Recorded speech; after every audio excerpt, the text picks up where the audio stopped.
Savez-vous que certaines galaxies grandissent en se nourrissant d'autres galaxies?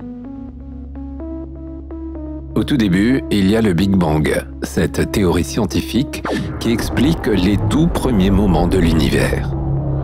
Il y a 13,8 milliards d'années, ce grand boom se traduit par un univers extrêmement dense et chaud.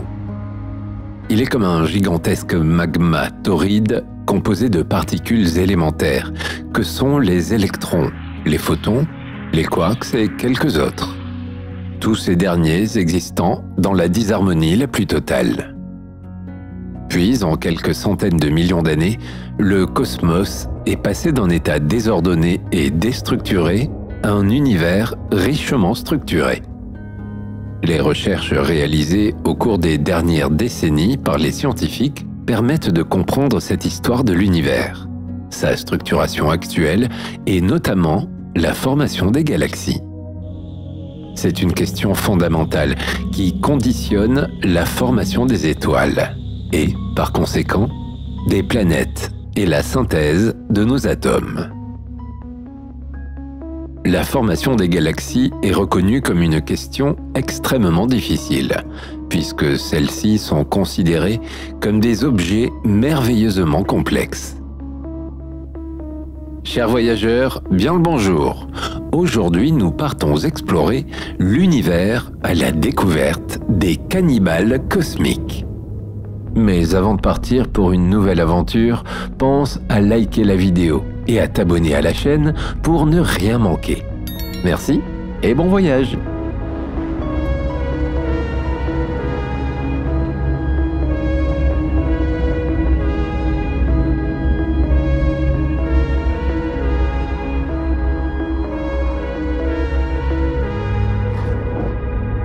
Les premières galaxies présentes dans l'univers étaient bien moins massives que celles que l'on retrouve aujourd'hui. Selon les modèles actuels, la croissance des galaxies primitives a peu à peu pris de l'envergure. La notion de temps de formation d'une galaxie est encore floue et dépend de nombreux facteurs. De récentes découvertes du James Webb ont mis en évidence la formation d'une population de galaxies très massives, produite entre 500 et 700 millions d'années après le Big Bang. L'une d'entre elles contiendrait plus de 100 milliards d'étoiles, soit autant que notre galaxie, la Voie lactée. Il a fallu à notre galaxie 13,8 milliards d'années pour former cette quantité d'étoiles, quand cette jeune galaxie en aurait fait autant en à peine 700 millions d'années, soit 20 fois plus vite. Il existe aujourd'hui deux scénarios différents expliquant les croissances des galaxies. D'un côté, on parle de violents processus de fusion, lorsque de grosses galaxies absorbent de plus petites. Et d'un autre, on évoque un flux de gaz long et continu qui est avalé par les galaxies. Dans les deux cas, de nombreuses nouvelles étoiles sont formées. Il semblerait que cette dernière théorie ait joué un rôle non négligeable dans la formation des galaxies de l'univers lorsqu'il était jeune. Puis, la première théorie prônant la fusion entre galaxies correspondrait à la suite des événements. Le cannibalisme galactique est un phénomène relativement fréquent dans l'univers. Il s'agit d'un processus par lequel une galaxie massive attire à elle et dévore une galaxie plus petite, jusqu'à totalement l'absorber. Ce phénomène est notamment entré en jeu dans l'évolution de notre propre galaxie, la Voie lactée. En effet, notre galaxie s'est en partie construite en dévorant des galaxies voisines qui naviguaient un peu trop près d'elle. Bien que ce mode d'assimilation paraisse violent et brutal, il est très répandu dans la jungle du cosmos. Comment les galaxies sont nées et se sont formées dans l'univers? Comment, concrètement, se déroule le cannibalisme galactique?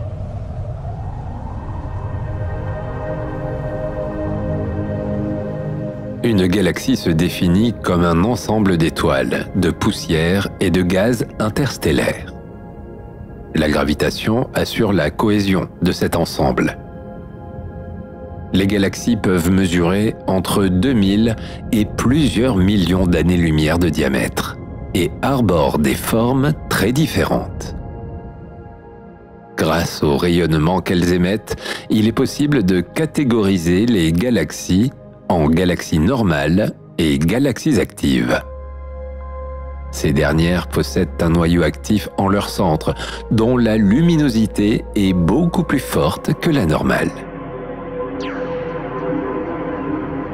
Dans l'univers, lorsque des galaxies se regroupent entre elles, on parle d'amas et de superamas. La galaxie à laquelle nous appartenons est la Voie lactée. À l'heure actuelle, des dizaines de milliers de galaxies ont été recensées et l'univers observable en contiendrait plus de 2000 milliards. Grâce à leurs études et à leurs recherches, les scientifiques ont défini 3 grands types de galaxies. Le premier type est les galaxies spirales, comme la Voie lactée. Ce sont les galaxies les plus nombreuses présentes dans l'univers. Elles contiennent d'importantes quantités de gaz et de poussière, ainsi qu'un disque dans lequel se logent de jeunes étoiles et un bulbe contenant les vieilles étoiles. Souvent, ce disque se prolonge par 1 ou 2 bras spiraux et est rempli d'étoiles, de poussière et de gaz. Le deuxième type de galaxie correspond aux galaxies elliptiques. Elles se constituent principalement de vieilles étoiles et contiennent peu de gaz et de poussière. Leur structure est sphéroïdale. Enfin, les galaxies irrégulières, le dernier type de galaxies, sont beaucoup moins massives et contiennent de jeunes étoiles.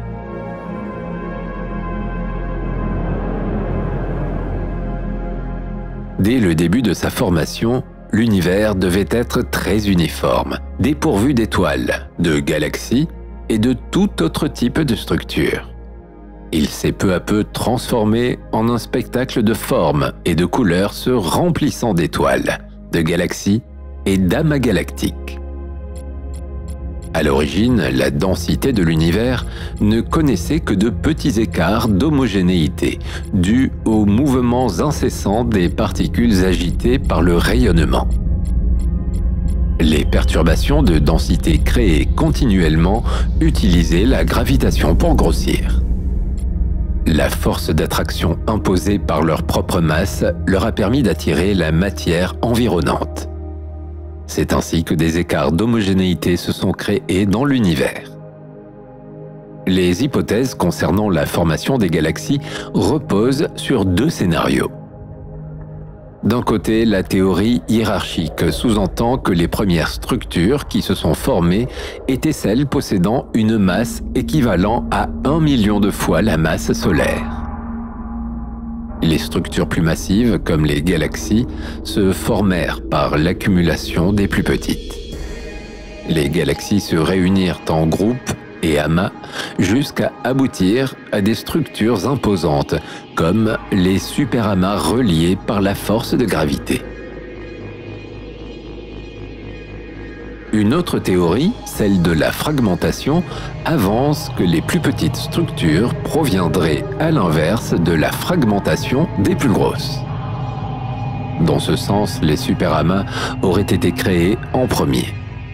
Puis, cédant à la pression des gaz et du rayonnement, ils se seraient effondrés, occupant ainsi d'immenses espaces et se retrouvant soumis à l'expansion de l'univers. La grosse structure primordiale se serait aplatie sous les forces de l'expansion, prenant l'apparence d'une feuille de matière dense. En se contractant, elle aurait donné naissance à des filaments étendus sur des millions d'années-lumière, qui se seraient scindés par la suite en entités plus petites, qui seraient devenues des amas galactiques, puis de simples galaxies. Les recherches actuelles privilégient plutôt la première théorie. Mais différentes données laissent encore planer des doutes.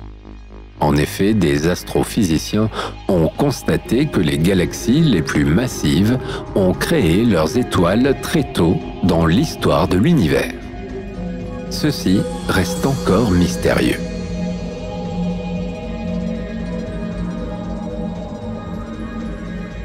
Plusieurs centaines de millions d'années après le début de sa formation, la structure des premières galaxies commence à prendre forme. Elle se constitue d'amas globulaires, du trou noir supermassif central et du bulbe galactique qui contient des étoiles. Pendant cette période, la galaxie est en pleine activité de formation d'étoiles. Ensuite, durant les 2 milliards d'années suivantes, la matière s'installe dans le disque galactique. La galaxie continuera tout de même d'absorber les matières environnantes durant toute sa vie. L'évolution d'une galaxie peut être fortement affectée par des événements d'interaction ou de collision. En effet, les collisions sont loin d'être rares dans l'univers. Étant donné les très grandes distances qui séparent les étoiles les unes des autres, il est très rare qu'elles se percutent. Cependant, les poussières et les gaz des deux structures se mélangent et interagissent. Les forces gravitationnelles en jeu perturbent la structure d'origine de chacune des galaxies, formant des zones de densité plus élevées. Cela engendre la formation de nouvelles étoiles. Au début de l'histoire de l'univers, les galaxies étaient plus proches les unes des autres et étaient plus fréquemment amenées à se percuter. À l'heure actuelle, malgré le phénomène d'expansion de l'univers, les galaxies montrent encore des signes de fusion et de collision. Il se produit quelquefois le phénomène de cannibalisme galactique lorsque la rencontre a lieu entre une galaxie massive et une galaxie plus petite. En conséquence, la première ingurgite littéralement la deuxième, jusqu'à l'absorber totalement. Les interactions entre galaxies se produisent lorsqu'une première galaxie se retrouve perturbée par le champ gravitationnel d'une deuxième. Cela peut se traduire par une interaction mineure, comme lorsqu'une galaxie satellite perturbe les bras d'une galaxie spirale, ou par une interaction majeure, telle qu'une collision ou la fusion de deux galaxies. La collision se produit lorsque les deux galaxies se heurtent à une vitesse permettant à chacune d'elles de poursuivre sa route. Les étoiles n'entrent pas en collision, mais le gaz et les poussières interagissent. Le milieu interstellaire se réchauffe et les galaxies peuvent voir leur trajectoire dévier. Leur forme d'origine est, dans la majorité des cas, altérée. Un autre phénomène d'interaction plus violent est la fusion de galaxies. Celle-ci se produit lorsque les deux galaxies se dirigent l'une sur l'autre, mais qu'aucune des deux ne peut se libérer de l'emprise de l'autre. Les conséquences sont majeures sur leur métabolisme. Dans la majorité des cas, les deux galaxies qui fusionnent forment une galaxie unique plus grande. Lorsqu'une des deux galaxies est beaucoup plus petite que l'autre, la fusion s'apparente à du cannibalisme galactique. La plus grande demeure inchangée, mais elle disloque la plus petite et la dévore entièrement.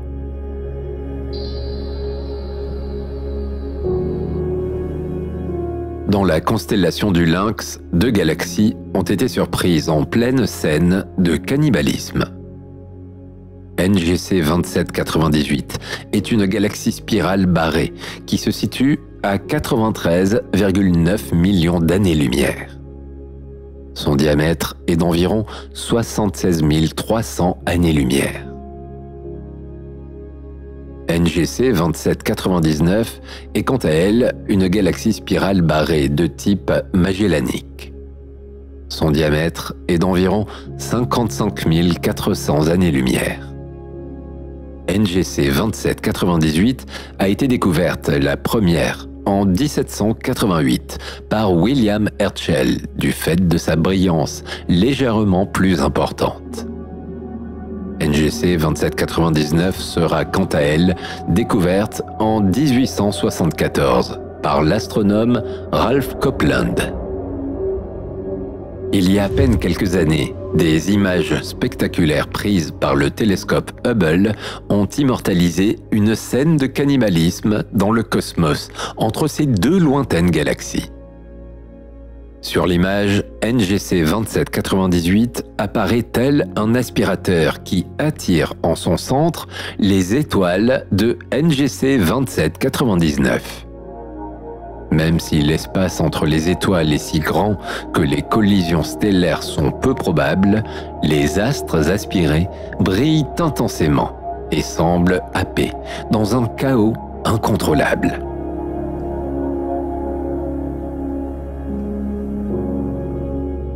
La Voie lactée, notre galaxie, fait partie d'un grand groupe de galaxies nommé le groupe local. Une soixantaine de galaxies appartiennent à ce dernier. Le groupe local appartient lui-même à un superamas de galaxies qui porte le nom de superamas local. Au sein du superamas local, des douzaines de petits amas de galaxies, comme le groupe local, siègent. Le superamas local est centré sur un amas de galaxies géant nommé amas de la Vierge. Ce dernier se trouve à 50 millions d'années-lumière de la Voie lactée. Au sein de l'amas de la Vierge se trouve une galaxie géante cannibale, Messier 87, qui attire et absorbe ses galaxies voisines. L'amas de la Vierge est un gigantesque amas qui se situe entre 48,9 à 71,8 millions d'années-lumière. C'est Charles Messier qui le découvre en 1781 et qui dresse à ce moment-là une carte des galaxies les plus importantes, avec notamment M87. L'amas de la Vierge se trouve dans la constellation de la Vierge. On lui attribue entre 1300 et 2000 galaxies, majoritairement visibles à l'aide d'un simple petit télescope. Il se compose d'un mélange hétérogène de galaxies spirales et elliptiques. L'amas de la Vierge est un agglomérat d'au moins 3 sous-amas bien différents. Virgo A est celui qui est centré sur la galaxie elliptique géante Messier 87. Il est le groupe dominant de tous les sous-groupes composés d'un mélange de galaxies spirales, elliptiques et lenticulaires, majoritairement pauvres en gaz. De récentes observations faites au rayon X par le télescope spatial Chandra mettraient en évidence une fusion des 3 sous-groupes pour former un seul amas. Les autres nuages et galaxies plus petites qui l'entourent sont également en train de se rapprocher du centre de l'amas. Même les galaxies et groupes de galaxies plus lointains se retrouvent attirés par la gravité de l'amas de la Vierge et fusionneront certainement avec lui à l'avenir. Ces données sous-entendent que l'amas de la Vierge est relativement jeune et encore en pleine formation. Mais revenons maintenant vers la galaxie géante qui nous intéresse. Direction Messier 87.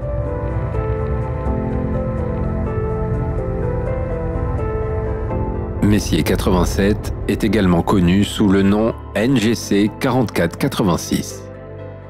Il s'agit d'une galaxie elliptique supergéante. Éloignée d'environ 50,2 millions d'années-lumière de nous, elle demeure la plus grande et la plus lumineuse des galaxies de l'amas de la Vierge.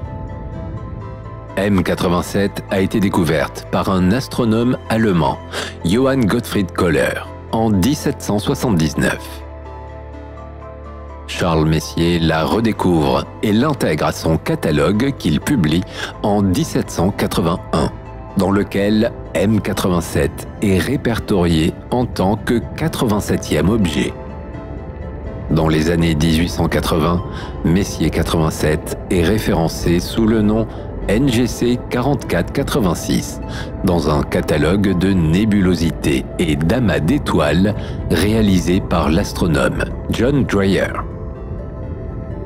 En 1918, un astronome américain, Ebertus Curtis, remarqua que Messier 87 ne possédait pas de structure spirale, mais un curieux rayon droit apparemment connecté au noyau par une fine ligne de matière. C'est par la suite l'astronome américain Edwin Hubble qui classa Messier 87 comme l'une des plus brillantes nébuleuses globulaires. Durant l'année 1926, il créa une nouvelle classification des nébuleuses. Il intégra ainsi Messier 87 dans la classe des nébuleuses elliptiques extragalactiques sans aucune élongation apparente. C'est en 1956 que Messier 87 fut reconnu comme étant une galaxie de type E0, dite elliptique circulaire. La source radio Virgo A, quant à elle, était localisée en 1947 et confirmée comme faisant partie de M87 6 années plus tard. C'est le jet émanant du cœur de la nébuleuse qui en est la cause. Depuis sa découverte, Messier 87 est une des cibles favorites d'observation pour les astronomes amateurs, ainsi que pour les astronomes professionnels, du fait de sa proximité avec la Terre et de sa forte luminosité dans le ciel. Mais alors, quelles sont ses caractéristiques si particulières ?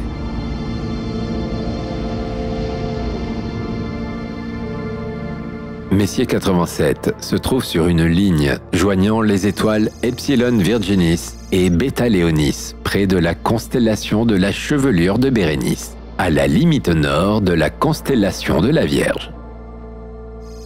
La galaxie arbore une magnitude apparente de 9,59. Un simple télescope de 6 cm de diamètre permet de la repérer. Mais son jet est difficilement observable sans aide photographique et nécessitera un télescope de grand diamètre et de très bonnes conditions d'observation. Selon la classification de Hubble, M87 est désigné comme une galaxie E0P.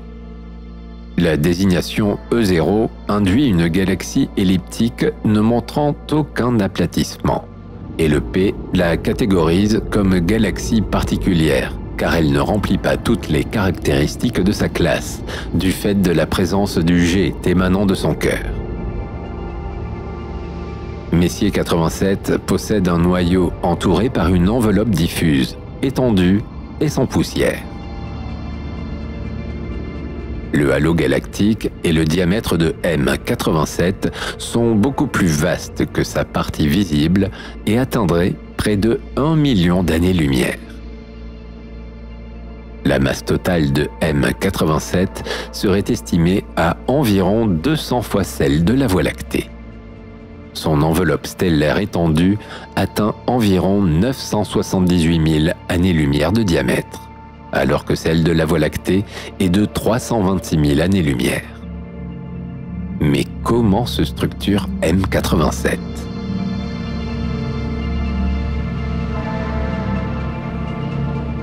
La galaxie M87 se compose d'un trou noir supermassif situé en son centre. Il a été nommé M87 étoile. M87 du fait de sa galaxie haute et l'attribut étoile en référence à la source quasi ponctuelle d'ondes radio. Il est le premier trou noir à être imagé par interférométrie à très longue base en avril 2019. Sa masse est l'une des masses les plus importantes pour ce type d'objet, estimée à environ 6,5 milliards de masses solaires. Le rayon de son horizon des événements, qui est la surface qui l'entoure dans laquelle aucun objet, ni même un rayon de lumière ne peut esquiver le champ gravitationnel du trou noir, est de 19 milliards de kilomètres, soit l'équivalent de 2,5 fois la distance du Soleil à la ceinture de Kuiper. Sa masse volumique moyenne est équivalente à celle de l'air au niveau de l'Everest. Autour du trou noir figure un disque d'accrétion de gaz ionisé orienté à la perpendiculaire par rapport au jet. Le gaz est attiré dans le trou noir à un taux équivalent à environ une masse solaire tous les 10 ans. Le diamètre du disque atteint sur sa distance maximum 24 800 unités astronomiques, soit environ 100 fois le diamètre du trou noir. Il semblerait que ce dernier ait une rotation très rapide. Le trou noir de M87 est décalé d'environ 81,5 années-lumière du centre de la galaxie et orienté dans la direction opposée à celle du jet. Messier 87 se compose d'une population stellaire dominée par de vieilles étoiles, qui sont des étoiles de population 2, contenant peu d'éléments en dehors de l'hydrogène et de l'hélium. Il reste peu de poussière pour former une nébuleuse diffuse. Les trajectoires orbitales aléatoires des étoiles appartenant à Messier 87 stabilisent la forme elliptique de la galaxie. L'espace entre chaque étoile est rempli d'un milieu interstellaire enrichi en éléments chimiques éjectés par les étoiles lors de leur évolution. Tout au long de son évolution, Messier 87 a vu son milieu interstellaire fourni en continu par des éléments provenant des supernovas de type 1A.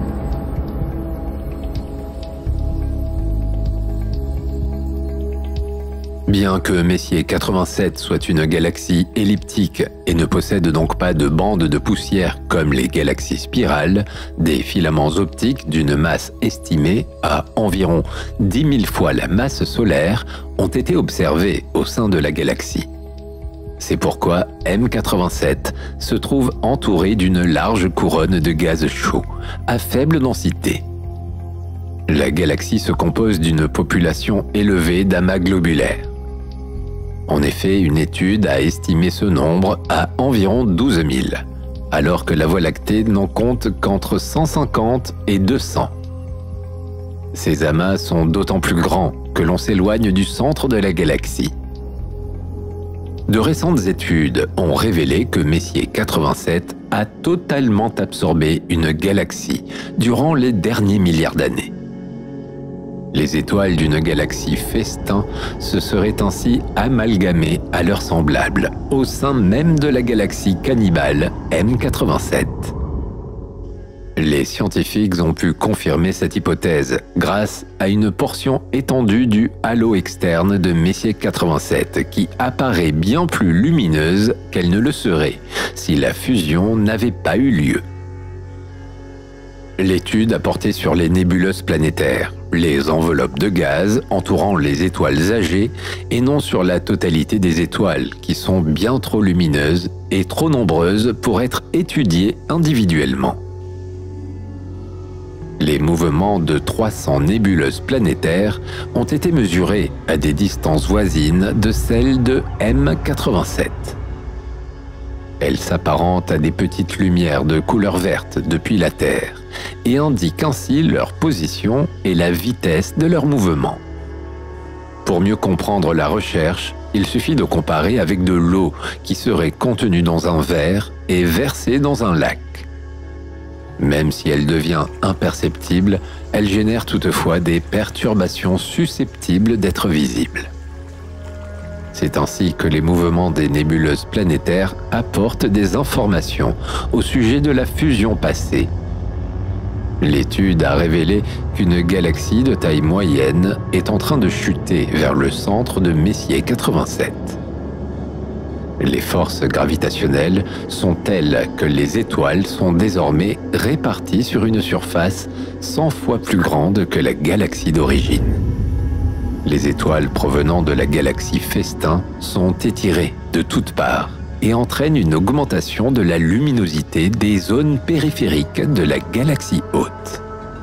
Grâce à la fusion, la galaxie Messier 87 s'est enrichie d'étoiles plus jeunes et plus bleues.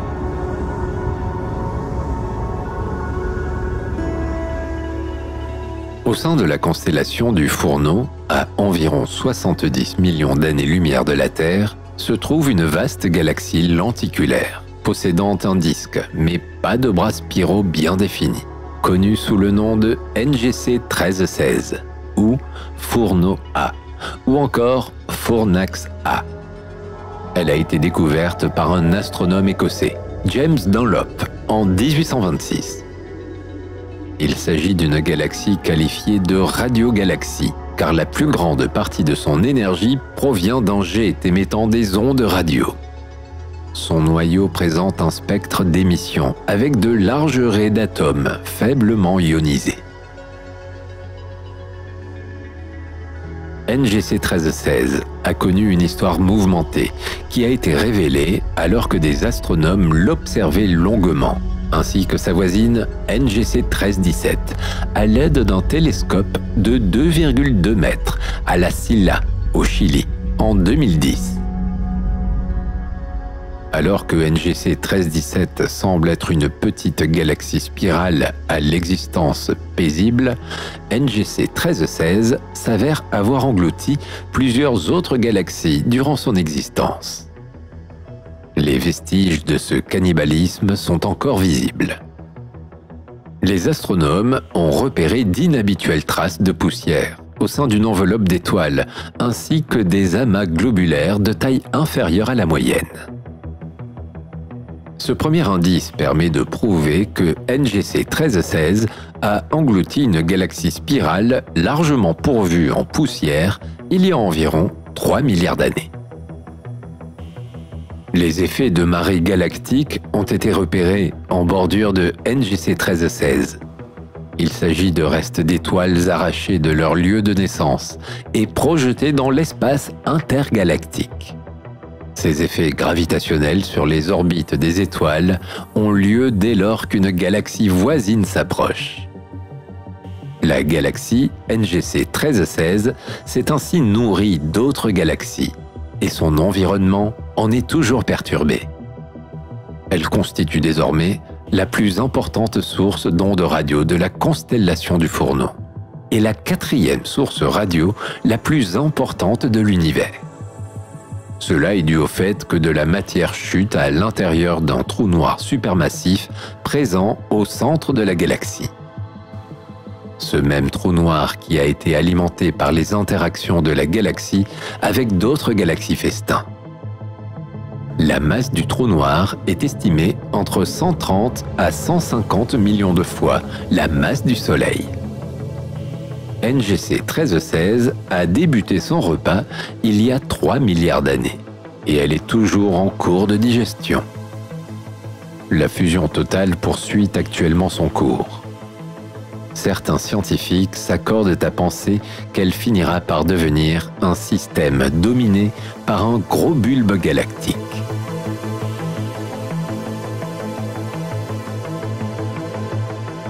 Alors qu'elle s'observe totalement seule à environ 9,2 milliards d'années-lumière de notre planète, la galaxie 3C 297 faisait pourtant partie autrefois d'un amas de galaxies. Sous l'effet de sa puissante force gravitationnelle, son voisinage aurait été attiré à elle, puis totalement assimilé.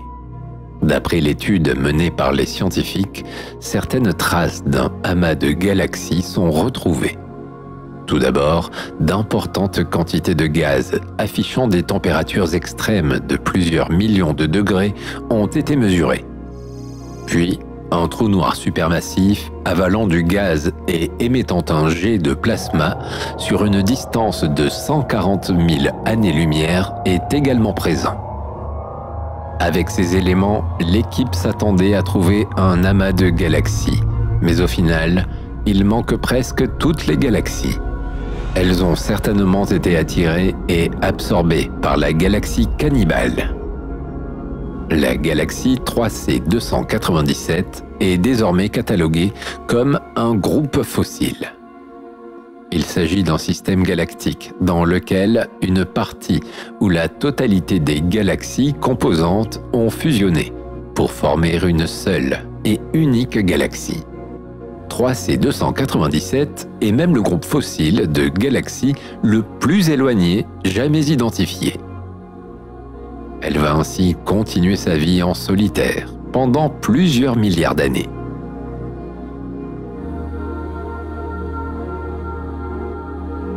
NGC 7252, également connu sous l'appellation les atomes pour la paix, est une galaxie lenticulaire que l'on retrouve dans la constellation du Verseau, à environ 220 millions d'années-lumière de la Terre.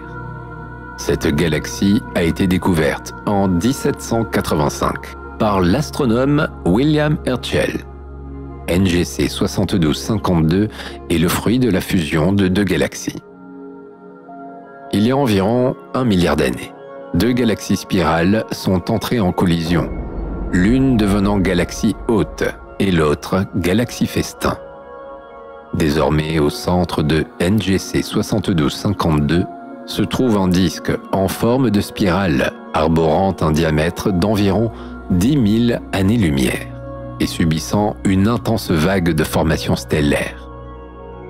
Il semblerait que les deux bulbes des galaxies d'origine aient fusionné et que dans un avenir lointain, NGC 7252 deviendra une galaxie elliptique.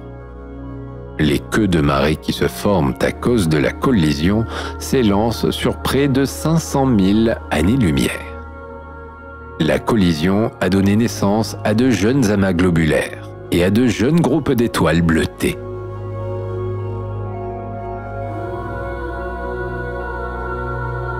Également connu sous le nom Centaurus A, NGC 5128 se situe dans la constellation du Centaure, à environ 38,6 millions d'années-lumière de la Terre.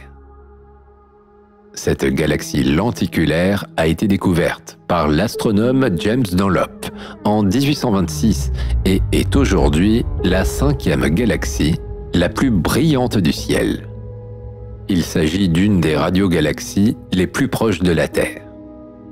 Son noyau galactique actif a ainsi été l'objet d'études des astronomes amateurs et professionnels depuis de nombreuses années. Vue de la Terre, Centaurus A est une galaxie décrite avec une morphologie extraordinaire. Elle s'apparente à une galaxie lenticulaire ou elliptique et possède une bande de poussière superposée. C'est cette morphologie particulière qui a permis d'expliquer qu'elle était le résultat d'une fusion entre deux galaxies plus petites. NGC 5128 contient un anneau actif du fait de la présence d'un trou noir supermassif, d'où décollent deux jets opposés de matière. De vieilles étoiles rouges peuplent la zone centrale. Cette dernière est traversée par un disque de poussière courbé contenant des gaz atomiques et moléculaires. De nouvelles étoiles naissent près du disque et à l'intérieur du disque. La masse du trou noir supermassif de Centaurus A est estimée à 55 millions de masses solaires. Les recherches n'ont actuellement pas défini si ce trou noir avait toujours été au sein de Centaurus A ou s'il était dû à la fusion avec une galaxie spirale. Le noyau de la galaxie est très compact et présente une variation de l'intensité de son rayonnement en ondes radio et en rayons X. De part et d'autre du noyau s'élancent des jets linéaires qui s'élargissent en forme de champignons dès lors qu'ils atteignent une distance de 16 300 années-lumière. La bande de poussière traversant NGC 5128 est en disque vu de côté d'un diamètre de 26 100 années-lumière et d'une épaisseur de 652 années-lumière. Elle se compose d'étoiles riches en métaux, de nébuleuses et de nuages de poussière. Au sein de la bande de poussière, un sursaut de formation d'étoiles a débuté depuis maintenant 50 millions d'années. Le taux de formation d'étoiles semble même 10 fois plus élevé que dans la Voie lactée.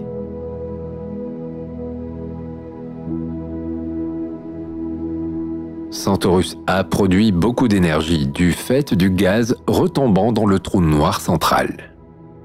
Une partie est alors à nouveau propulsée dans les 2G à une vitesse impressionnante.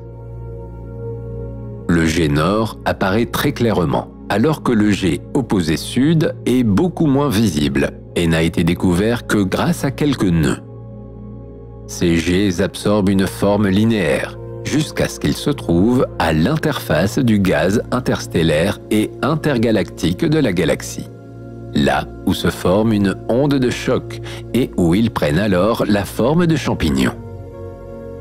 Leur longueur totale s'étend sur environ 30 000 années-lumière. Grâce à une technique utilisant des images prises dans le proche infrarouge avec le New Technology Telescope de 3,58 mètres de diamètre de l'ESO, des astronomes ont pu observer Centaurus A avalant son repas avec une précision sans faille. La petite galaxie spirale Festin apparaissait alors tordue et déformée. Des milliers d'amas d'étoiles tournoyaient à l'intérieur de Centaurus A, représentant les miettes de la fusion cosmique. Assister ainsi en direct au repas d'une galaxie cannibale géante demeure rare et exceptionnel.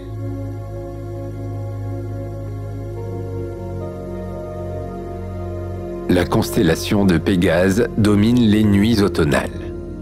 Elle se repère en association à Persée, Andromède et Cassiopée. Ce sont toutes des constellations voisines. Pégase forme un majestueux carré d'étoiles qui en est la partie principale. Au sein de cette constellation, Edward Stephan a repéré pour la première fois en 1878 un groupement de galaxies. Ce dernier est à l'époque catalogué en tant qu'agrégat de nébuleuses et il sera plus tard mis en évidence grâce à Edwin Hubble en 1924 qu'il s'agit de galaxies constituées de milliards d'étoiles et qui se situent très loin de la Voie lactée. Avec sa magnitude de 14, il est nécessaire d'utiliser un télescope d'au moins 20 cm de diamètre et d'être dans de bonnes conditions d'observation si l'on souhaite apercevoir le quintet. Le quintet de Stephan se constitue de 5 galaxies: NGC 7317, NGC 7318A, NGC 7318B, NGC 7319 et NGC 7320. Les 4 premières citées se trouvent à des distances relativement proches les unes des autres et à environ 340 millions d'années-lumière de la Voie lactée. Leurs bras spiraux et leurs disques sont fortement altérés par les forces de marée. NGC 7320 est, quant à elle, beaucoup plus proche de nous, entre 35 et 40 millions d'années-lumière.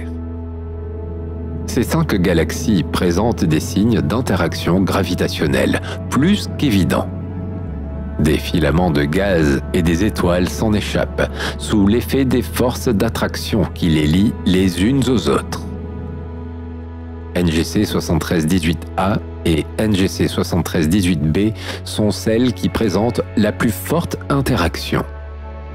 Une grande partie de leurs composants se sont mêlés et ont pris la forme d'une structure en zigzag, d'où l'on repère aisément leurs 2 noyaux très lumineux. En 2018, le cannibalisme galactique du quintet de Stephan a pu être observé avec plus de détails. En effet, grâce à l'extrême qualité d'image du télescope Canada-France-Hawaï, de nouvelles informations ont pu être découvertes sur la manière dont s'est formé le quintet. Alors que les chercheurs étaient à la base en train de capturer des images de NGC 7331, une galaxie spirale proche, leur attention s'est retrouvée focalisée sur une concentration de galaxies présentes en arrière-plan de cette dernière. Cette concentration se trouvait être le quintet de Stephan. Il a alors été mis en évidence un halo rouge très étendu, composé d'étoiles plutôt âgées et centré sur l'une des galaxies elliptiques, NGC 7317. Ces données attestent que le quintet interagit encore énormément, alors que les scientifiques pensaient jusqu'alors le contraire. De plus, NGC 7317, que l'on pensait plutôt calme, se révèle être encore très active avec les autres membres du groupe. Le quintet de Stéphan est bel et bien le théâtre d'un cannibalisme galactique généralisé. Il est un objet d'étude très convoité par les astrophysiciens qui souhaitent étudier l'évolution collective des galaxies soumises à des processus d'interaction, de collision ou encore de choc.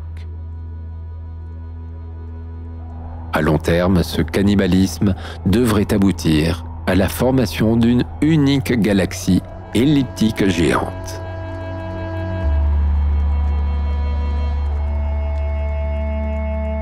Au sein de la constellation de l'Éridan, une magnifique paire de galaxies affiche clairement son interaction. Elle se situe à plus de 50 millions d'années-lumière de la Terre. La première s'étend sur plus de 300 000 années-lumière de diamètre et la seconde sur 240 000 années-lumière de diamètre. Il s'agit de la paire NGC 1531-1532. NGC 1531 est une petite galaxie lenticulaire située à 54,5 millions d'années-lumière.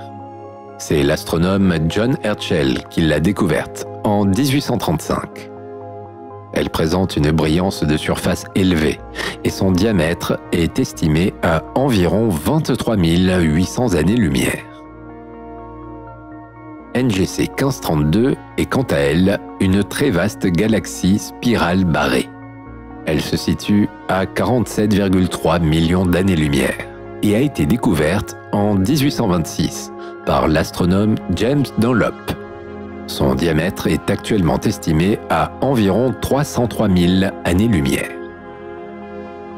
La plus grande des deux, la galaxie spirale NGC 1532, a attiré la galaxie naine NGC 1531 dans son rayon d'influence gravitationnelle.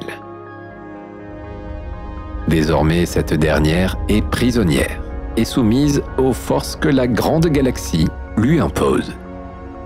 Elle disparaîtra à long terme dans une fusion totale avec NGC 1532. Grâce au télescope Gemini Sud de 8 mètres de diamètre qui se trouve à Cerro Pachón au Chili, une image d'une splendeur exceptionnelle a pu être réalisée du duo NGC 1531-1532. NGC 1532 s'affiche au premier plan, assailli par des bandes de poussière. NGC 1531 se trouve en arrière-plan, mais on la repère aisément grâce à son cœur brillant, juste au-dessus du centre. Tout au long du bord, en haut à droite du bras spiral de devant, apparaissent de nombreux jeunes amas d'étoiles bleues, très lumineuses, qui sont nées du fait de l'attraction gravitationnelle résidente entre les deux galaxies.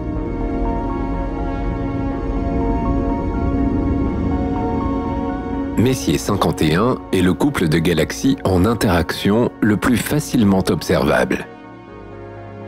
Simplement, grâce à des jumelles grossissant 10 fois, les deux minuscules taches accolées peuvent être devinées.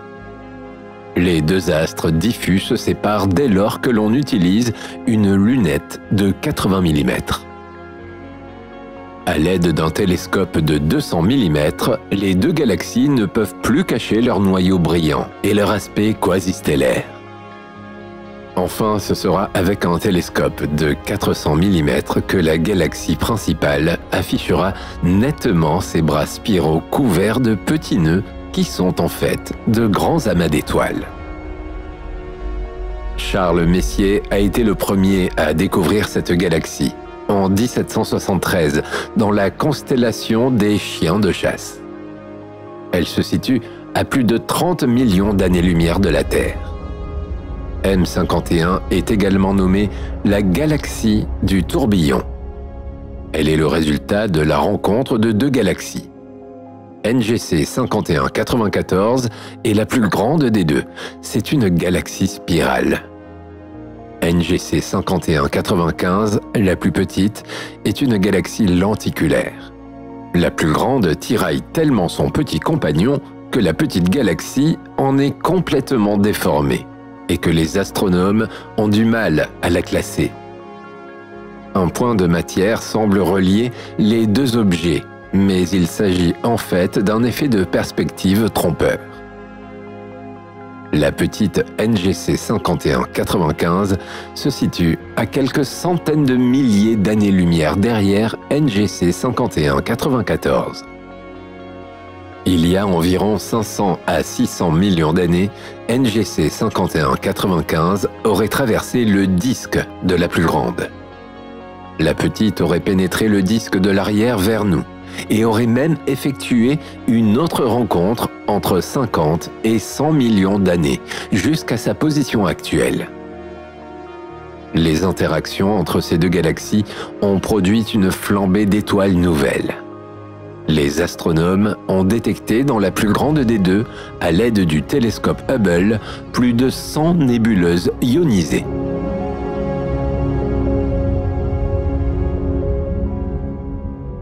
Dans la constellation du Sagittaire, une galaxie particulière arbore une forme d'oiseau.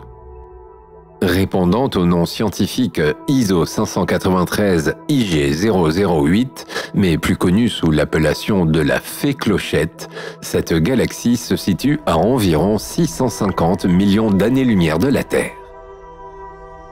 Ses ailes s'étendent sur plus de 100 000 années-lumière, ce qui représente à peu près la taille de notre Voie lactée.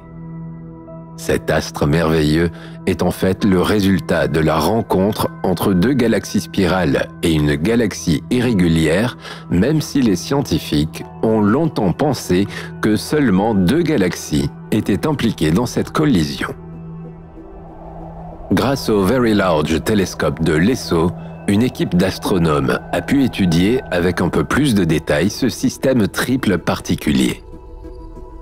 Les images ont mis en évidence deux galaxies s'interpénétrant perpendiculairement, ce qui forme le corps et les ailes de la créature.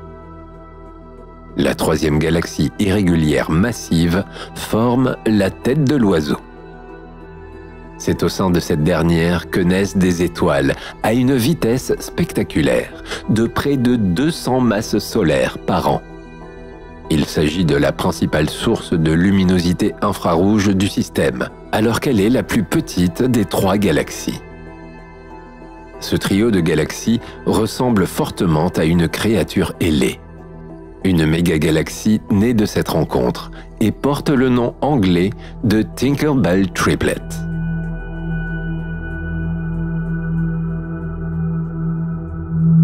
Située dans la constellation du Sculpteur, à environ 423 millions d'années-lumière de nous, se trouve la galaxie de la Roue de Chariot, une galaxie lenticulaire à anneaux, également nommée Cartwheel en anglais et connue sous son nom scientifique ESO 35040. Son diamètre d'environ 180 000 années-lumière fait d'elle une galaxie plus grande que la Voie lactée. C'est l'astrophysicien Fritz Zwicky qui l'a observée pour la première fois, en 1941. Son nom lui a été donné pour des raisons évidentes. Sa forme s'apparente à une roue dans laquelle on aperçoit au milieu le moyeu, la jante sur le pourtour et des semblants de rayons partant du centre jusqu'à la périphérie. Cette forme particulière serait due à une collision avec une petite galaxie survenue il y a environ 200 millions d'années. Avant l'impact, la galaxie de la Roue de Chariot devait avoir une forme en spirale, tout comme celle de la Voie lactée. La petite galaxie l'aurait traversée, ce qui créa une onde de choc et une gigantesque perturbation gravitationnelle. La galaxie de la Roue de Chariot étant de masse plus importante que la responsable de l'impact, cette dernière va finir par être avalée par la grosse.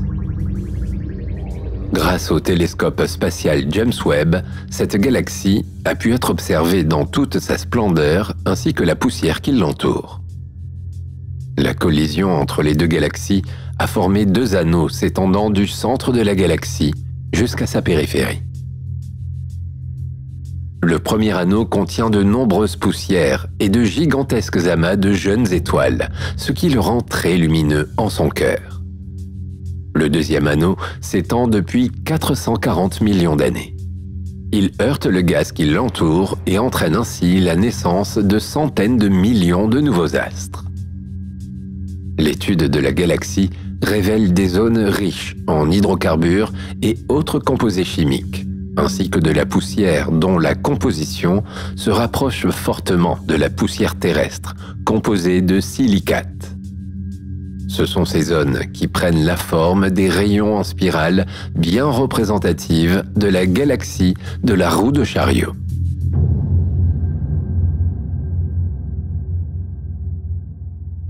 La constellation de la Lyre culmine à minuit au début du mois de juillet, passant à proximité du zénith, à nos latitudes. Elle s'articule autour de son astre le plus resplendissant, Vega. NGC 6745 est un membre bien particulier de cette constellation, qui se situe à 200 millions d'années-lumière. Il s'agit d'une paire de galaxies en interaction. Elle se compose de NGC 6745A, le membre principal, et de NGC 6745B, sa compagne. Il y a quelques centaines de millions d'années, la petite galaxie irrégulière NGC 6745b aurait partiellement traversé NGC 6745A. Cette dernière était très certainement une galaxie spirale avant que la collision n'ait lieu. Sa structure est désormais totalement altérée. Cette galaxie cannibale a absorbé la majorité du milieu interstellaire de NGC 6745b, qui fait que cette dernière se trouve aujourd'hui dépouillée de l'essentiel de son gaz et de ses poussières interstellaires. Entre les deux galaxies se trouvent des amas stellaires âgés d'environ 10 millions d'années. Il s'agit de gaz extraits de la grande galaxie qui a commencé à former de nouvelles étoiles en grande quantité.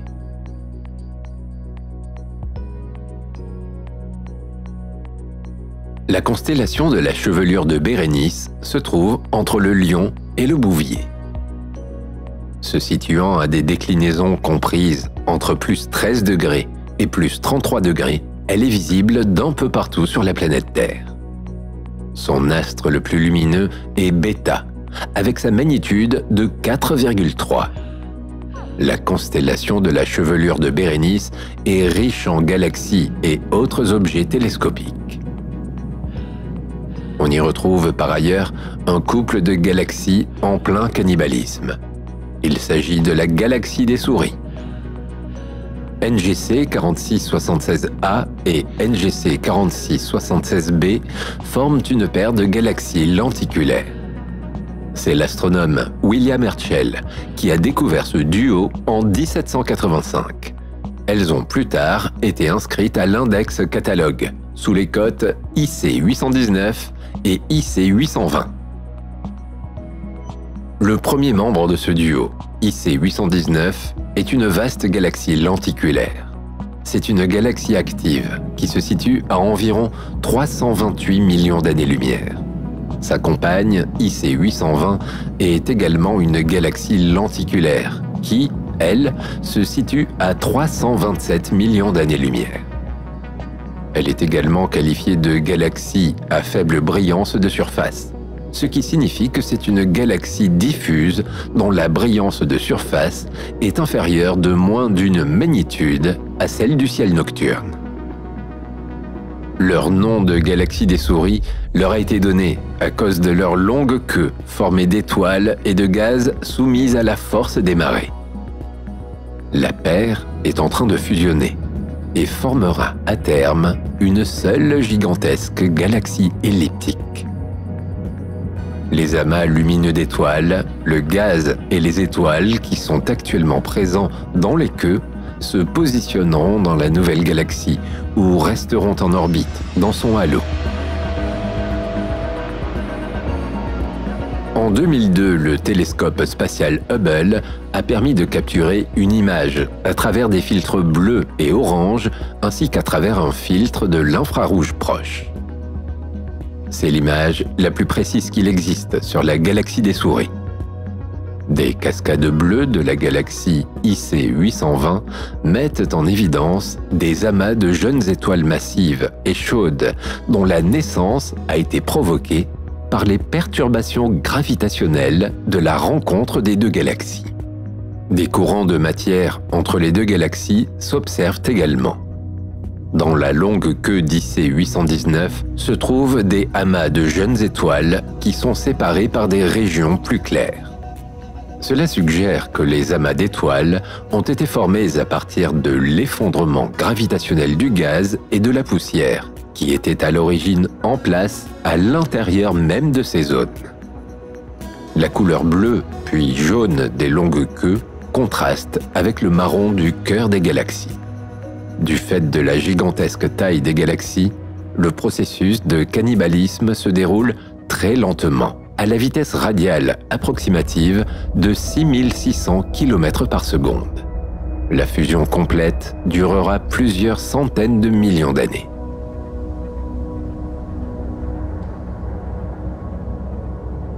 Au sein de la constellation d'Ophiuchus se trouve NGC 6240, une vaste galaxie irrégulière qui se situe à 352 millions d'années-lumière de la Terre.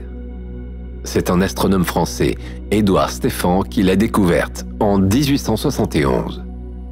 NGC 6240 est caractérisée comme une galaxie linéaire, c'est-à-dire que son noyau présente un spectre d'émission caractérisé par de larges raies d'atomes faiblement ionisés. NGC 6240 forme une des plus puissantes sources d'émissions infrarouges du ciel. Il s'agit en fait de deux galaxies en fusion qui émettent des jets gravitationnels composés d'étoiles, de gaz et de poussière. Ces galaxies ultralumineuses en infrarouge fascinent les astronomes du fait de leur puissante luminosité. Elles sont généralement le résultat d'une fusion de galaxies riches en gaz, ce qui provoque une forte période de formation d'étoiles. C'est ce qui engendrerait la forte luminosité, combinée à l'activité de leur noyau. NGC 6240 possède deux noyaux, ce qui correspond à la phase finale de la fusion des deux galaxies. À long terme, il ne restera qu'une seule et unique galaxie.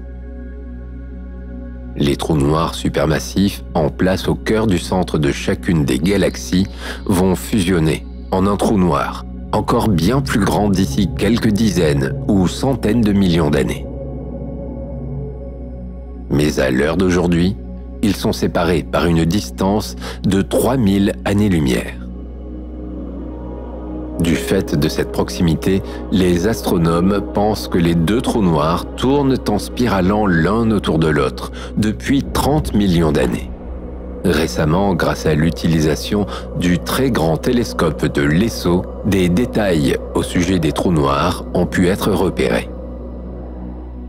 En effet, ce ne sont pas deux, mais trois trous noirs supermassifs bien serrés, dans un espace dont la taille ne dépasse pas 3000 années-lumière qui sont en place au cœur de la galaxie. De telles découvertes tendent à confirmer un scénario jusque-là hypothétique de l'évolution des galaxies. Le processus de fusion entre deux galaxies avait déjà été envisagé, mais ces résultats montrent que plusieurs d'entre elles peuvent fusionner en même temps et accélérer ainsi le processus de formation de galaxies très massives.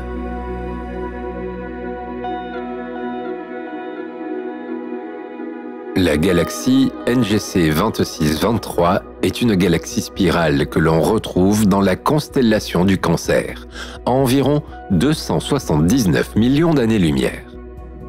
Elle a été découverte en 1885 par l'astronome Édouard Stéphan.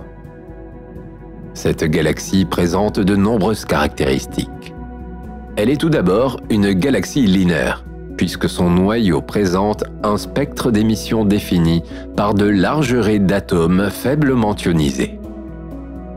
Elle est également lumineuse en infrarouge et a aussi le qualificatif de galaxie à sursaut de formation d'étoiles et de galaxie active. NGC 2623 se dessine sur la voûte céleste sous une forme très particulière. Ceci est dû à une collision majeure et au cannibalisme d'une grande galaxie sur une plus petite. Une image époustouflante a été prise par le télescope spatial Hubble et a permis d'en savoir un peu plus sur cette galaxie. La scène de cannibalisme s'étend sur plus de 100 000 années-lumière. Même si la galaxie en fusion est beaucoup trop loin pour que nous puissions l'observer en direct de la Terre à l'œil nu, Hubble a permis de nous ramener de merveilleux détails. Les deux galaxies qui composent désormais NGC 2623 étaient probablement à l'origine des galaxies spirales semblables à notre Voie lactée. Sur les images rapportées par Hubble, elles apparaissent en flagrant délit de collision. Elles voyageaient certainement chacune sur des trajectoires qui les ont amenées à passer très près l'une de l'autre. La gravité de la plus grosse ayant perturbé celle de la plus faible, elles se sont rapprochées, jusqu'à ce que la première dévore littéralement la seconde. Désormais, leurs orbites sont déformées. Leurs silhouettes initiales ont changé et on peut observer deux longs serpentins de matière se dessiner sur plus de 50 000 années-lumière chacun. Ils sont appelés des queues de marée et sont tiraillés au départ de chaque galaxie par la gravité de l'autre. La collision ayant eu lieu de manière oblique et non frontale, les queues de marée ont l'air de s'entortiller quelque peu. Durant la collision, d'énormes nuages de gaz se sont percutés, formant des étoiles que l'on observe en bleu tout autour des queues de marée. Elles ne vivront que quelques millions d'années. Au cœur des galaxies en collision, c'est l'anarchie la plus totale. Du gaz privé de gravité forme des arches et de furieuses formations d'étoiles ont lieu. La formation et la mort des étoiles entraînent la création de poussière qui absorbe la lumière et cache la vue de ce qu'il se passe derrière elle. Lors de ce type de rencontre entre deux galaxies, les étoiles sont, à cette échelle, si petites que les chances qu'elles se percutent entre elles sont quasi nulles. Les nuages de gaz, quant à eux, sont beaucoup plus grands, ce qui explique le fait qu'ils se heurtent, engendrant la formation de nouvelles étoiles. Les astronomes ont pu estimer, grâce à des techniques permettant la datation des étoiles de la collision, que la catastrophe s'est produite il y a moins de 100 millions d'années, ce qui est assez récent sur l'échelle du temps cosmique. Le chaos se calmera un jour, et dans quelques millions d'années, NGC 2623 deviendra une galaxie elliptique plus grande.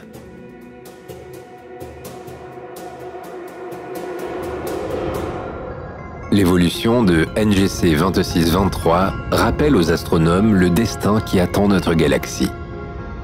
En effet, d'ici 4 milliards d'années, la Voie lactée entrera en collision avec l'une de nos proches voisines, la galaxie d'Andromède.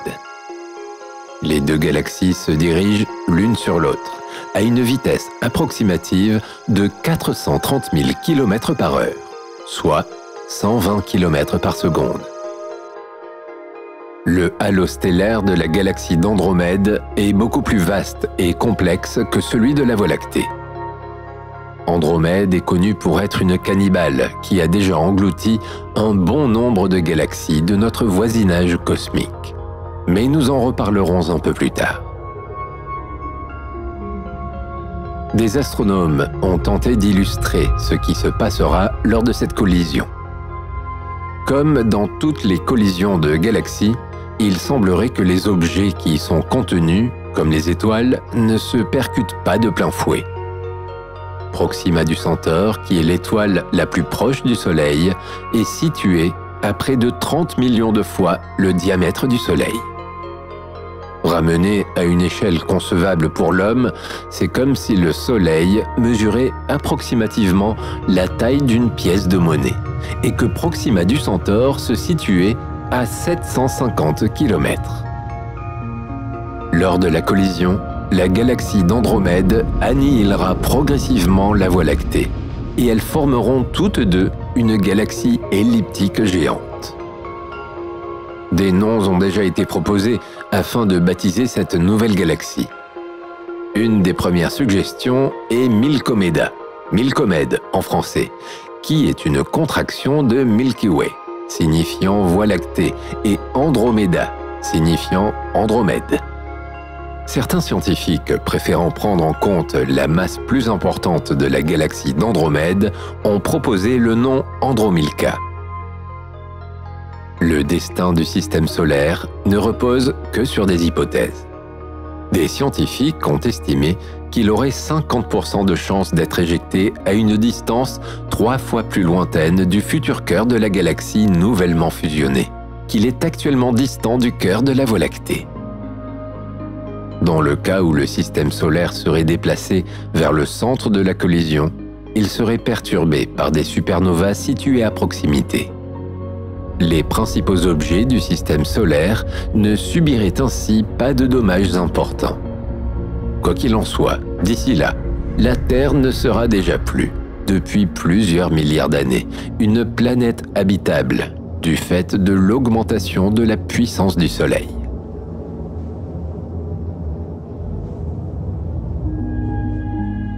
La galaxie d'Andromède, aussi appelée Messier 31, est notre plus grande voisine. Avec sa magnitude de 3,4, elle est fortement identifiable à l'œil nu dans un ciel noir, telle une tache diffuse de forme allongée. Elle apparaît d'autant plus impressionnante à travers des jumelles. Son bulbe lumineux est entouré d'un gigantesque disque, dont la longueur équivaut à 6 pleines lunes mises bout à bout. À l'aide d'un télescope de 300 mm, on peut y percevoir 2 bandes de poussière, ainsi que quelques concentrations stellaires. La galaxie d'Andromède, avec son diamètre d'environ 220 000 années-lumière, est la plus étendue du ciel, juste après les nuages de Magellan. Elle contiendrait quelques 1000 milliards d'étoiles, entre 2 à 5 fois plus que dans la Voie lactée. Elle se situe à environ 2,5 millions d'années-lumière du Soleil, au sein de la constellation d'Andromède. La première trace écrite de la galaxie d'Andromède remonte à l'an 964, dans le Livre des étoiles fixes de Abd al-Rahman al-Soufi. C'est ensuite Simon Marius qui l'a repérée à l'aide d'un télescope en 1612, et elle sera photographiée pour la première fois en 1887 par Isaac Roberts. La galaxie d'Andromède est la plus proche galaxie spirale de la Voie lactée, et elle est 2 fois plus grande et largement plus peuplée que cette dernière. Elle est parfois même considérée comme étant sa jumelle. Il apparaît cependant que la galaxie d'Andromède se serait formée il y a 3 milliards d'années, alors que la plus vieille étoile de notre galaxie est datée de plus de 13 milliards d'années. Des images de son cœur prises à l'aide du télescope spatial Hubble révèlent 2 structures lumineuses. Ces dernières ont longtemps été prises pour 2 noyaux, mais il y aurait en réalité le véritable noyau et à ses côtés une simple concentration d'étoiles en orbite serrée. La galaxie d'Andromède est un sujet d'étude convoité par les astrophysiciens. Ces derniers cherchent à expliquer les caractéristiques physiques de la formation de cette galaxie. Il apparaît que la formation de la galaxie d'Andromède serait le résultat de la collision de 2 galaxies. Il y a 7 milliards d'années, une première était présente. Une seconde, 4 fois plus petite, a été amenée sur sa trajectoire il y a 4 milliards d'années. La rencontre a donné lieu à un cannibalisme en faveur de la plus grande, donnant ainsi naissance à la galaxie d'Andromède il y a entre 1,8 et 3 milliards d'années. Ce scénario permet également de mieux comprendre la composition du halo, composé de gaz et d'étoiles qui entourent Andromède. La superficie de ce dernier est d'environ 10 fois supérieure à la galaxie elle-même, et il est constitué d'amas diffus, de coquilles et de courants d'étoiles géants. Le cannibalisme cosmique auquel s'est adonnée la galaxie permet aujourd'hui de mieux expliquer ses différents composants. Le courant géant d'étoiles et les coquilles proviennent de la plus petite des galaxies, alors que les amas diffus et la déformation du disque sont originaires de la plus grande galaxie. La plus petite galaxie étant moins massive, elle a formé moins d'éléments lourds et d'étoiles que la plus grande.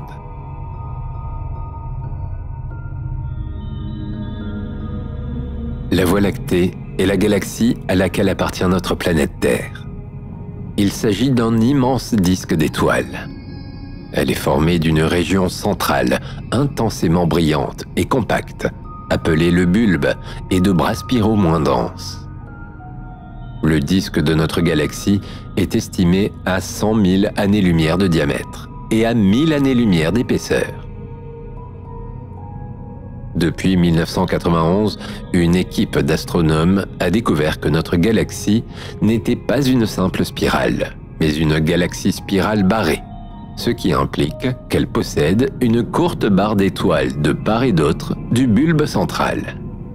Il s'avère par ailleurs qu'elle possède 4 bras spiraux. Depuis la Terre, notre vision de la Voie lactée est bien plus particulière, puisque nous l'observons depuis l'intérieur. Elle apparaît comme une bande vaporeuse qui fait tout le tour du ciel. Cette dernière est constituée de 200 à 400 milliards d'étoiles, tellement lointaines qu'il est impossible de les voir à l'œil nu. À peine 6000 sont visibles sans instrument d'observation. Même si elles ont l'air d'être entassées les unes sur les autres, en moyenne plusieurs années-lumière séparent les astres les uns des autres. Aujourd'hui, s'il y a un fait qui n'est plus approuvé sur la Voie lactée, c'est que c'est une galaxie cannibale assumée. Cette gourmande se nourrit depuis la nuit des temps de ses congénères et est encore en plein repas.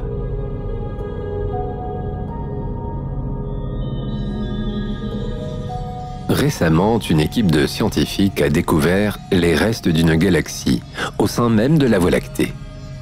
Il s'agirait du vestige d'un satellite qu'elle aurait aggloméré au début de l'histoire de sa formation. Il a été baptisé Héraclès, un nom inspiré du héros Hercule de la mythologie romaine, qui joue un rôle important dans l'un des récits qui fut à l'origine du choix du nom de la Voie lactée. Les restes de la galaxie Héraclès représentent un tiers du halo sphérique de la Voie lactée. Cette rencontre, qui a eu lieu il y a 10 milliards d'années, a certainement été un événement capital dans l'histoire de notre galaxie. Il est assez étonnant que les vestiges d'Héraclès n'aient pas été repérés plus tôt, étant donné l'importante place qu'ils tiennent dans la Voie lactée. Mais cette dernière, ayant dû se construire de l'intérieur vers l'extérieur, il a fallu étudier les zones centrales du halo galactique, très difficiles d'accès, afin de mieux comprendre les fusions qu'elle a connues. Durant 10 années, des données ont été collectées à travers le télescope de l'observatoire Apache Point, au Nouveau-Mexique. Plus de 500 000 étoiles dans la Voie lactée ont été étudiées à travers leur composition chimique et la mesure de leur vitesse. Les scientifiques ont ainsi pu déterminer les étoiles venant de la Voie lactée et celles venant de la galaxie Héraclès. La reconstruction de la chronologie des rencontres entre la Voie lactée et les autres galaxies est primordiale pour mieux comprendre son organisation actuelle, qui porte encore la trace de ce cannibalisme passé. Toutefois, le cannibalisme de la Voie lactée n'est pas qu'une histoire passée. Celle qui s'affiche telle une bande laiteuse calme et paisible dans le ciel est en fait une galaxie aussi violente que destructrice. Elle attire à elle et engloutit toutes les petites galaxies qui l'entourent.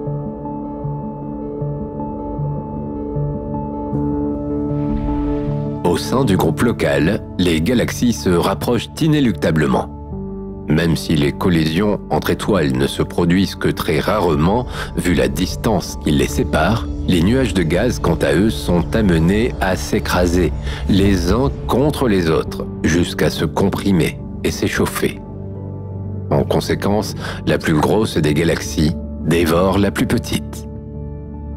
C'est ainsi que la Voie lactée attire à elle le petit et le grand nuage de Magellan. Il s'agit des deux plus grandes galaxies satellites de notre voisinage. Le grand nuage se trouve à environ 160 000 années-lumière du Soleil et le petit nuage à 200 000 années-lumière. On estime à environ 3 milliards le nombre d'étoiles présentes au sein du petit nuage et 10 fois plus dans son grand frère. Ce dernier abrite par ailleurs l'une des plus grandes nébuleuses connues dans l'univers, la nébuleuse de la Tarentule. Ces deux galaxies de petite envergure, dites naines, se retrouvent happées par la Voie lactée, à travers un point de matière formant un anneau autour de ses pôles. Petit à petit, elle arrache à ces dernières de la matière et l'amène à elle. Même si les nuages de Magellan étaient certainement d'anciennes galaxies spirales barrées, elles se retrouvent aujourd'hui complètement déformées par l'attraction gravitationnelle de la Voie lactée. Et comme le rapport de masse est favorable à notre galaxie, à terme, elle devrait annihiler totalement le petit et le grand nuage de Magellan à l'intérieur de sa structure.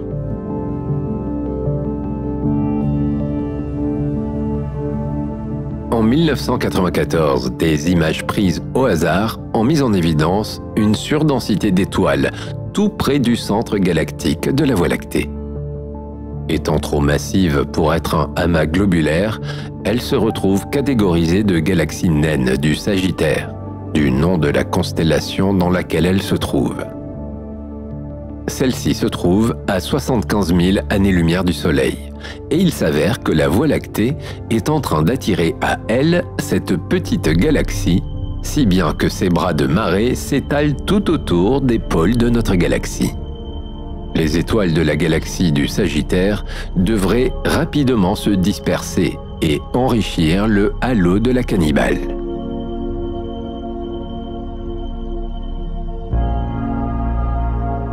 Une autre galaxie apparaît sur le menu de la Voie lactée. Il s'agit de la galaxie du Grand Chien, connue sous le nom de Canis Major. Cette galaxie naine se situe dans la constellation du Grand Chien. Actuellement, c'est la galaxie la plus proche de la Voie lactée, située à seulement 42 000 années-lumière du centre galactique et environ 25 000 années-lumière du système solaire.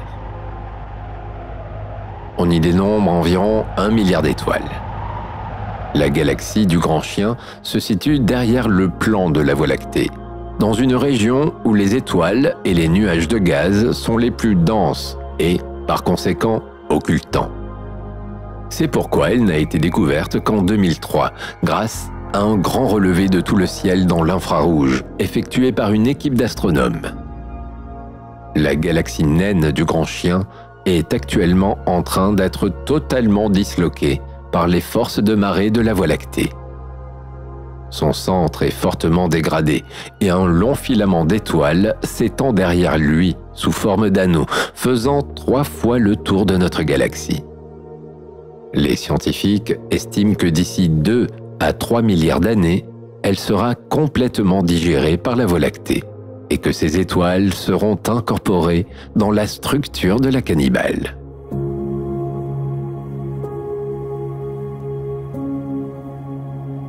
La curiosité pour le ciel nocturne est une des plus anciennes histoires de l'humanité. On imagine les premiers hommes s'émerveiller autant que nous en admirant cette toile bleutée, habillée de nombreux astres étincelants, en y projetant leurs mythes. Aujourd'hui, l'astronomie et l'astrophysique sont au cœur de notre compréhension du monde physique.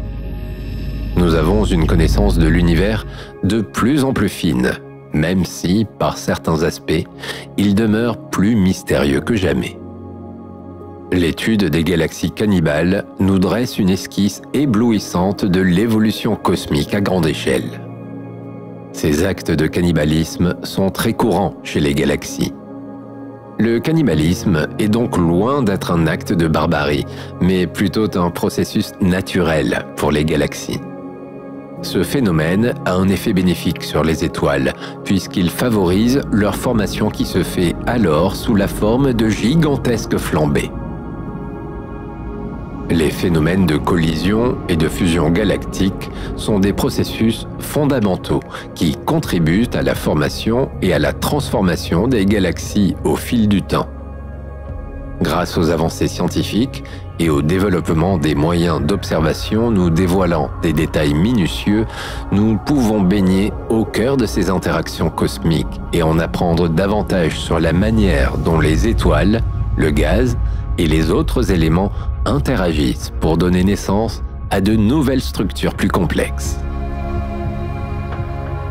La recherche sur les galaxies cannibales nous promet encore de nombreuses révélations. Ces phénomènes ne sont que l'une des innombrables pièces du puzzle cosmique qui reste à assembler. Les mystères de l'univers sont immenses et énigmatiques. Ils nous appellent à poursuivre nos explorations et nos recherches. Qui sait quels autres trésors nous attendent dans les profondeurs de l'espace ?